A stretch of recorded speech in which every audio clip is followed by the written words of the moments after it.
रिसोड मालेगाव विधानसभेच्या दिनांक 23 नोव्हेंबर रोजी संध्याकाळी 6 वाजेपर्यंत पार पडलेल्या तहसील कार्यालय येथे झालेल्या मतमोजणीमध्ये महाविकास आघाडीचे काँग्रेस उमेदवार अमित सुभाषराव झनक यांनी चौथ्यांदा विजय मिळवत अपक्ष उमेदवार अनंतराव देशमुख यांचा 6136 मतांनी पराभव केला। मतमोजणीची सुरुवात सकाळी 8 वाजता झाली तर 14 टेबलवर 25 फेऱ्याच्या माध्यमातून सदर मतमोजणी पूर्ण करण्यात आली। यामध्ये टपाल मतमोजणी साठी वेगळे टेबल लावण्यात आले होते। मतमोजणीच्या सुरुवातीला आश्चर्यचकित असे निकाल समोर आले। शिवसेना शिंदे गटाच्या भावनाताई गवळी यांनी सलग 11 फेऱ्यापर्यंत प्रथम क्रमांकावर राहत वेगळे चित्र निर्माण केले होते। मात्र 11व्या फेरीनंतर अमित झनक यांनी मुसंडी मारत शेवटपर्यंत आपली आघाडी कायम ठेवली व शेवटी विजय संपादन केला। विजयानंतर आमदार अमित झनक यांच्या समर्थकांनी गुलाल व फटाकेची आतिषबाजी करत जल्लोष साजरा केला। रिसोड मालेगाव विधानसभेमध्ये प्रमुख उमेदवारांना मिळालेली मते अशा प्रकारची आहेत।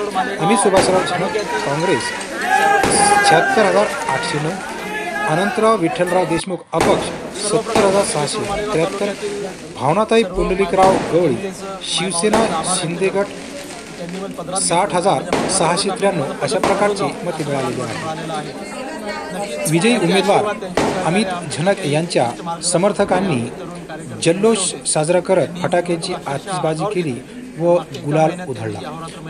अमित झनक यांच्या जनसंपर्क कार्यालयापासून ते तहसील कार्यालयापर्यंत त्यांचे समर्थकांची मोठी रीग या ठिकाणी पाहायला मिळाली। या ठिकाणी मोठा जल्लोष साजरा करत असताना दिसून आला।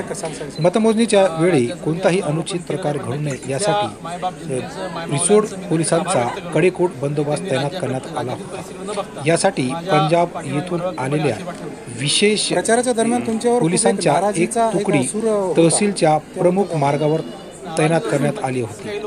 या परिसरात कडेकोट बंदोबस्त ठेवण्यात आला होता। तर अत्यंत शिस्तबद्ध पद्धतीने सदर निवडणूक मतमोजणी प्रक्रिया ही पार पडली।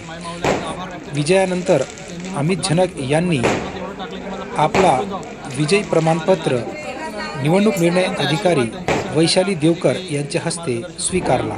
यावेळी सहाय्यक निवडणूक निर्णय अधिकारी तहसीलदार प्रतीक्षा तेजनकर ह्या उपस्थित होत्या। विजयानंतर सर्व उमेदवारांनी आपापले गावी सुद्धा फटाक्याची आतिषबाजी व गुलाल उधळून जल्लोष साजरा केला। हा विजय काय सांगसाल? राज्याचं मी अजून अवलोकन केलं नाही, पण नक्कीच इथल्या मायबाप जनतेचं मायमावल्यांचं मी नक्कीच आभार व्यक्त करतो की त्यांनी राज्यातील परिस्थिती न बघता माझ्या पाठीमागे भरभक्कमपणे आशीर्वाद ठेवतो। प्रचाराच्या दरम्यान तुमच्यावर खूप एक नाराजीचा एक सूर होता, त्याबद्दल काय म्हणतो? नाराजीचा सूर नक्कीच काही लोकांनी निर्मित केलेला होता, पण जनतेच्या मनात तसं काही नव्हतं याचा आज निकालून सिद्ध झालेला आहे।